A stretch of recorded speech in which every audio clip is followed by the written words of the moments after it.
I think the top-down accountability is how a lot of us grew up. Coach says something, you do something, that's it. Like there's no conversations around that, right? And that's not, you can't coach that way now, in my opinion. Kids, athletes right now, they need to be engaged. They need to know the why. Things have to be fast paced. They have to have goals for them to stay engaged because they're living in a world with so many other things that we didn't have.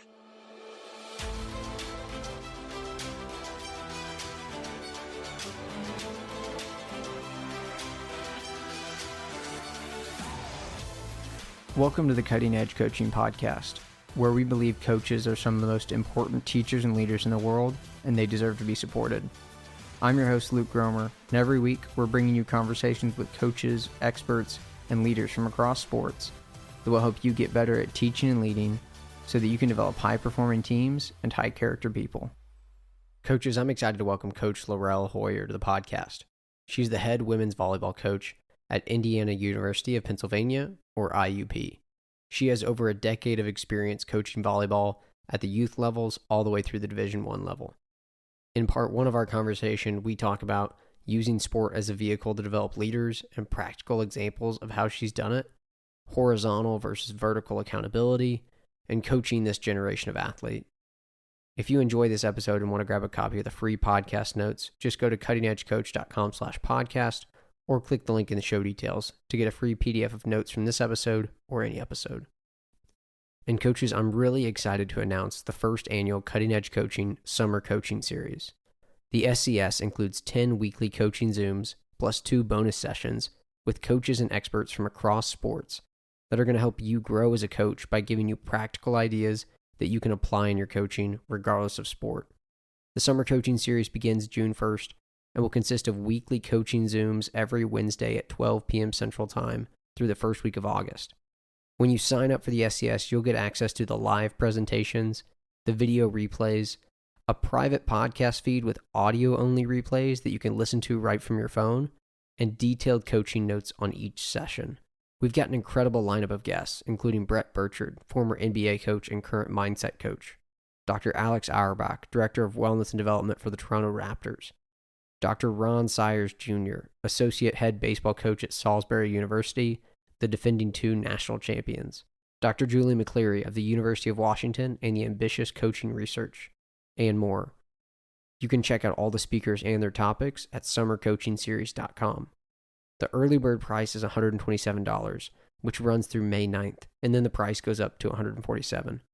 We're offering a 100% money-back guarantee for coaches.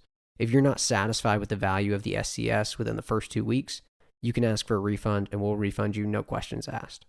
You can learn more about the speakers and topics and sign up at summercoachingseries.com or just click the link in the show details.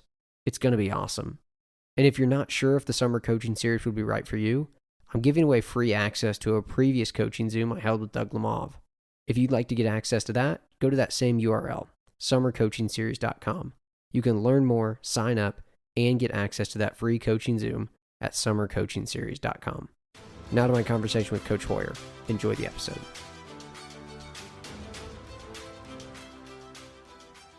Coach is really excited to welcome Coach Hoyer to the podcast today. Coach, thanks for joining me, and I would love if we could just start off and talk about something I know you're passionate about, using sport to develop strong, confident leaders. I know specifically you coach women's volleyball, and so you can speak specifically to the women aspect of that as well. Yeah, thank you so much for having me. I really appreciate it. I think as I've evolved through coaching at multiple different levels, at the youth level up to college, last couple years, I've really focused on how do we teach young people to be good leaders? Because we talk about leadership a lot, right? Everybody wants to be a leader, and what makes a good leader and what does that look like? And I don't think up until recently, I really looked at it in a way of like, what am I doing in a daily basis that can positively or negatively impact a student athlete into becoming a good leader? And what does being a leader really look like? And how do I do that every day? And then how do I translate what I learned into who I become later in life, whether that is a mom, a wife, a spouse, a CEO, a business owner, an entrepreneur? Like, what is that? And so I think it was probably about 3 years ago. My husband and I were coaching together, and we had taken over a program. And it wasn't like they had bad culture, there was none. And we realized that we had a group of young women who didn't know how to be leaders. They didn't know how to advocate for themselves. They didn't know how to ask for what they wanted. We would ask questions like, what do you want, Olive Garden, or do you want Pizza Factory? Do you want this or do you want that? And they were scared to give a wrong answer. And like, there's no wrong answer. So how can we use sport? How can we use being part of a team? How can we use the adversity and those positive and negative experiences to teach them like what a good leader is? Being a captain doesn't mean you're a leader. Just like being a coach doesn't necessarily mean you're a leader. There are leadership responsibilities that come within different roles, but being a leader is how you carry yourself and what you do for others. And so how do we use sport? How do we use drills? How do we make them learn those things in a way that will stick with them and help them become successful no matter where life takes them? Yeah, I think that's so important what you were sharing there, and I'd love for you to just maybe get into some of the specifics of maybe how has that evolved for you and changed the way you coach. Maybe it's in practices, maybe it's outside of practices, but yeah, what are really some of the specific things that you have implemented, kind of based off that journey you went on of questioning, what am I actually doing to develop these kids as leaders? Yeah. So when we were building a program together, right? And building a culture and looking at what we needed, we really felt like our group of kids did not have an idea of what, again, like leadership really meant. And so we actually brought in a guest speaker, an athlete that we both knew really well, who in our minds was a perfect example of what a leader is and how she did it in her own way. And so we had her do a Zoom and speak with the team. And then we reflected back of like, what were your takeaways? What were things that surprised you? What were things that you liked that she said that she didn't like what she said? And just kind of had a conversation about that. And then we came back, and as we were deciding who were going to be our leaders, because we decided that we wanted to have a leadership circle versus captains, and kind of change that mindset of what being a leader means. And so we surveyed the kids, and we're like, okay, what characteristics do you think exemplify being a good leader? What behaviors do you think exemplify being a good leader? What are the challenges that you think a leader would have being a leader on this team in the next year? What are things that you think, how does the relationship between the coaches and the team and a leader look? And then we asked them to name people that they thought best exemplified those characteristics that they had said were important to them. And then from there, we actually did interviews with the kids that's names were mentioned and talked about what their challenges were. Because I think, you can get all sorts of different types of leaders. You have one year we had a bad cop, good cop pair. One year we had a kid who was very much the mom. We're all gonna, or was the organizer. And then we had a kid that led by example. And then we had a kid that was comfortable having the tough conversations. And so when we did those interviews, we talked about like, what are your challenges? What are things you're going to struggle with being as a leader? What are areas that you're comfortable with being a leader? And kind of made it a little bit like a job interview, because that's what it was. You're choosing to take on extra responsibility. You're choosing to be a leader, and there are a lot of things that come with that. Are you willing to do those things? Here are the areas that like, you're really good at this, but not sure yet if you are comfortable enough coming to us when there's an issue. Not sure you're comfortable enough yet talking to a teammate about in a tough conversation. So how are you going to handle that as a leader? What are tools, resources, whatever? And had those conversations. And then from there, decided who was going to be on our leadership because of that. And then made kind of a second tier of kids that weren't quite there yet, but we wanted to help evolve those skills. And so they would be included in certain decisions, whereas the other leadership group, our core leadership group, would be in on a lot of the other decisions, but kind of easing that next group of leaders into learning what it means, so that when it was their turn, they were more prepared than maybe that first or second group was. That's good. And I'm just really curious, maybe if you would talk a little bit more about, I think you called it like your leadership circle, right? Or that leadership group that you guys ended up selecting kind of from those interviews and that feedback from your players. I think it's a really interesting model, and just kind of like creating a system so that we're actually, you know, developing leaders. Because if you don't have a system for it, it's probably not happening at all. Even if you're a great leader, it's probably not happening unless you've got an intentional system around it. So would you maybe just share, like, what was that like? What kind of meetings were you having with them? How often? What kind of things did they have input into? Like, any of the specifics about how you guys ran that? Yeah. You know, I think the biggest thing in the beginning was giving them a voice in the things that we didn't matter to us. You know what I mean? Like, do you want short sleeve jerseys or long sleeve jerseys? Do you want high socks or short socks? Do you want, like, I don't care. Like, it's you. What do you want? And giving them a voice in the beginning to that, and listening to that. And if they shared some feedback that we couldn't do, whether we couldn't do it because of budget or scheduling wise or something like that, explaining to them why. Like, I hear you.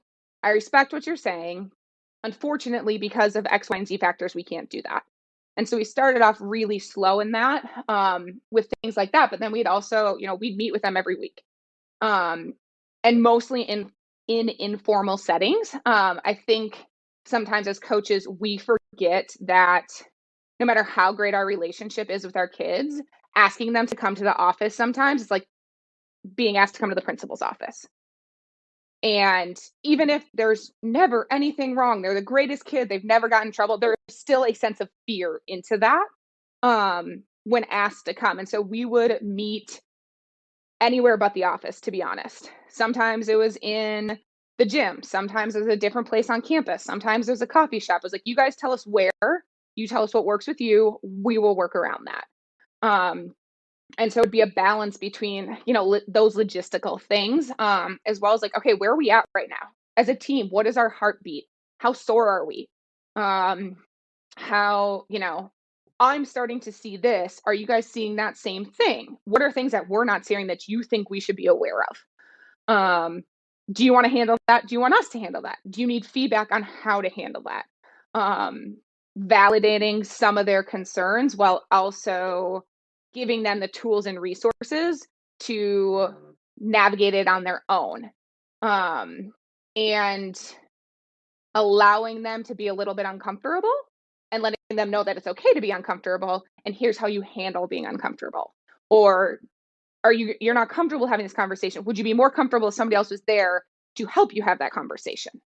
And so it started off very simple, very basic, and just kind of evolved as our group evolved.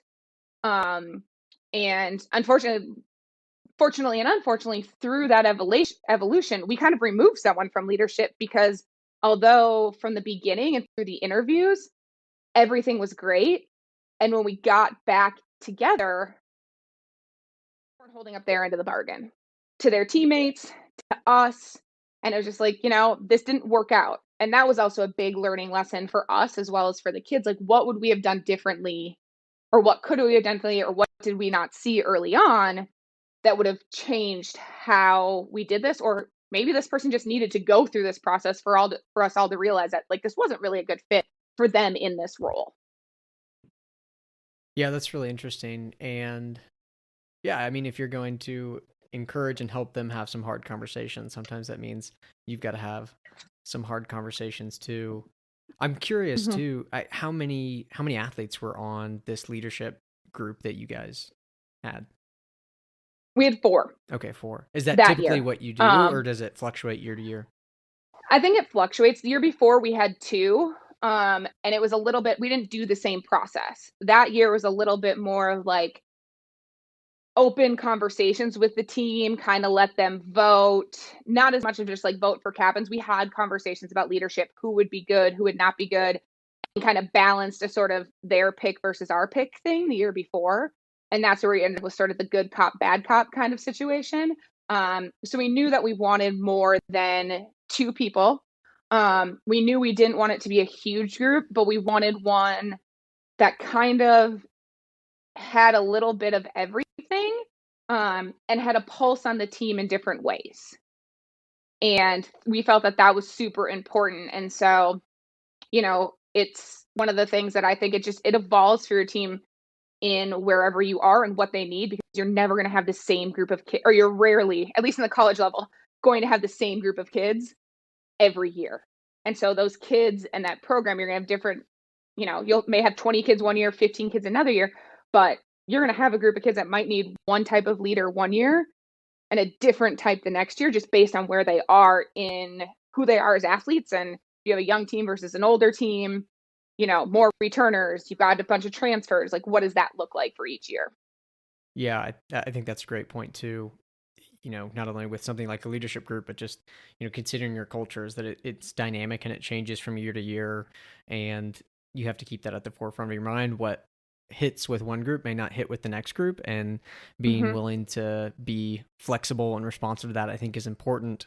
I want to talk next about accountability. And one of the things you mentioned to me before we recorded, just the difference between horizontal accountability and top-down accountability. And I think it can probably tie into what you've been sharing with this leadership group. But would you just share, what's the difference between horizontal accountability and top-down accountability?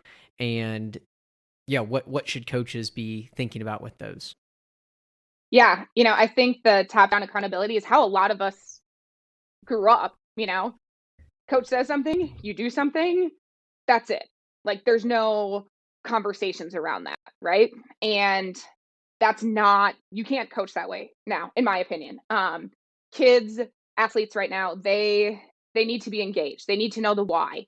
Things have to be fast paced. They have to have goals for them to stay engaged, because they're living in a world with so many other things that we didn't have.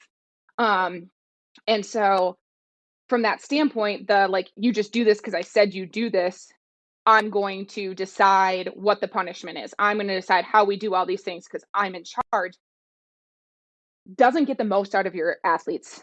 I don't think it maybe ever did back then. We just didn't know any better. And now I think we're learning how valuable the voices of our student athletes are, and how much they do want to be invested in the process, in the decision making. And so this idea of horizontal accountability, that we're in a partnership together. We have different responsibilities within this program, as a head coach, as an assistant coach, as an athlete, as a starter, as a kid off the bench. Everybody has different responsibilities within what they bring to the program. But we all need to be invested together at that same level. And so things that we have done previously is, if I have to yell at a kid, or if I have to do a physical punishment to win or to play hard, I don't have the right kids in the gym. And as a college coach, that's on me for recruiting the wrong kids, or not finding what motivates them to be successful. When it comes down to then bringing that into the horizontal accountability, what do you as athletes think the consequence should be if we don't reach our goal, right? So our goal is we're going to get 10 in a row over the net in a certain amount of time. We don't get that. What do we do it again? Do we run? Do we do burpees? What is it that you think is important? Because at the end of the day, I very much believe that as a college coach, as coaches, it's our program, but it's their team. And so they need to have responsibilities and be held accountable for their behaviors, what they're going to allow, what they're not going to allow, what's important to them as that individual group. Because anytime it's coming from us, then it's our rules. We're not out there playing. At the end of the day, we're not the ones that are really deciding if we win or lose. We're giving them tools and resources and vehicles to put them in the best position possible to win. But we could give them everything. They could be like, hey, forget you. We're going to do it our way, work or not work. And so I think that horizontal accountability of you guys have to hold each other accountable, and we're going to help you do that. And we're going to do it together, because we're a program and we're a team, and nobody's above or below anybody else if we're going to be successful, if we're going to reach these really high goals that we have for ourselves in our program. Yeah, there's a couple things I want to kind of hit on a little bit more there. I think the first thing is just the power of asking them, what do you think? Yeah, it's so powerful. Uh, how should we handle blank situation when this happens, or if we don't meet this standard or goal or expectation? What do you guys think should be the result or maybe consequence here? And I would just say this about that, like sometimes their responses are interesting in the sense of at first when you start to do that, they can kind of just share what they think you want to hear, or they may just share, in my opinion, what like really poor coaches that they've had have done in the past. And so sometimes there has to be a little bit of helping them understand that maybe there's a different or a better way. Like, okay, well, like if we don't reach this goal and I make you run sprints for 2 minutes, like, does it help you get better at reaching the goal next time? Like, no. Yeah. And so like even helping them see like, okay, what's something else we could do when we don't reach our goal? Like maybe it's that we like call a timeout. Like maybe it's just we redo it again. Like we try again, or maybe we move on and we come back to it the next day. Like I think that's that piece of it. Like, yes, let's ask them, get their input so that we can create some more buy-in and really give them some ownership. And then two, there's some times we're going to need to guide them and say, okay, we know that, you guys have had so many different sport experiences with so many different coaches, but here's maybe what we're going for here in this space. I think can be a key piece of it. The other thing I want to just hear your thoughts on a little bit more, and you started to mention it, is just coaching this generation of athletes. I mean, you're coaching them, you're recruiting them, you're around them all the time. Just talk more about what are the things that you are considering as you're trying to coach and lead them effectively. Yeah. First off, I think you're right on the speaking a little bit earlier about the athletes not always knowing the right answer or giving the right answer. And I think to build off of what you said a little bit, there's some modeling that goes into that about what appropriate consequences are, what aren't appropriate consequences, or what appropriate results we're looking for. So I absolutely agree with you on that. Thank you for mentioning that. I think what's really hard for me as I've sort of gone through this and worked with a bunch of different coaches in a bunch of different places is this idea that the student athletes that we have now are bad for some reason or wrong for some reason because they're different than how we were. I'm like, yeah, but we were different than the group before us, before that, whatever. There's no wrong. It's just different. And different isn't always bad. Like there are so many also great things that we're getting from this generation of student athletes because they are standing up for themselves. They are letting their voice being heard. They are saying like this behavior, this way that I'm treated, or this way people talk about me is not okay. And at the end of the day, those are the people that are going to be leading our country in 10 years. So don't we want them to be confident in who they are and what they believe in and advocate for themselves? Like, it's crazy to me that we would tell a kid, like, nope, you see things differently, or you are asking the why, or you want these other things. And because I would have never done that, that makes that you're wrong. Um, but you hear it all the time, and it boggles my mind. Like, okay, so they're different. You don't coach a volleyball player the same way you coach a basketball player because it's two different sports.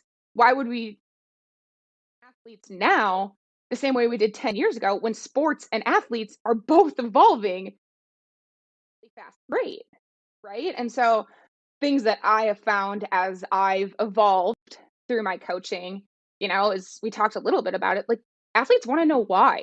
And if at the end of the day, I can't tell you why, I'm not doing my job. If I can't tell you why you're not playing, if I can't tell you why your numbers aren't going up, if I can't tell you why we're taking vans versus a bus, I'm not doing my job because then I don't have a reason for what I'm doing. And that's not fair to my student athletes. That's not fair to my program. That's not fair to the university in which I'm representing at the time. And so I think being okay with kids asking why. And even if someone knows why, they're going to be more about it, even if they disagree, right? Okay, well, coach says this, I don't disagree, but I understand. And that then still keeps that relationship strong than me just being like, you're just not playing because I don't like you. Or I can't tell you why you're not playing. Or, the stats versus, right now the stats say this is where you're at. If you want to play, here are the areas you need to improve, and here's how we will help you do that. And so I think, that why is so important. I think, again, giving them goals. They want reason for everything they're doing. You can't just sit there and do something to just do it for an amount of time and then see what happens. They want to reach goals. They're driven. They have access to so many different things. You get stuck in one thing, you're going to lose your kids because they're used to being able to change the channel if they don't like something. We got to be able to change and evolve with them to keep them engaged, while also balancing that, like, are we doing enough to continue moving forward? And I think that's the biggest thing when we're talking about practice planning, is how do we change things fast enough that they stay engaged, but do it long enough so we're still growing and learning and getting better in that area. I'm not really sure if I've quite figured out that task. Some days I feel like I'm really good at it, and other days I'm like, well, that was terrible. I need to be better.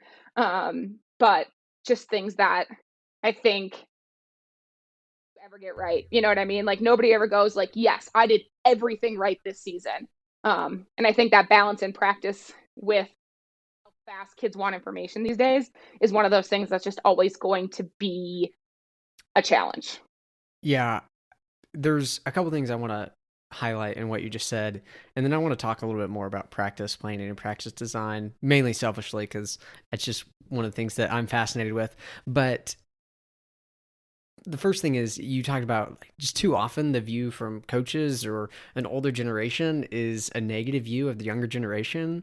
And I can't remember who I heard say this, but I just heard someone say, like, look, like, we raised this generation. Like, they're the result of the society we've created. And yeah, there's lots of factors, and technology is a big influence that is changing and different than, past. But like, we've raised them. They live in the world that we've created. So in some ways, like, we are responsible. And then I loved what you said too. It's like, we have to change and evolve too. Yes, like, they are different. Yes, society's different, and we've got to change and evolve, or you're just going to get left behind, like, to be honest, and you will become irrelevant to the people you're trying to lead, and then that's just a disaster.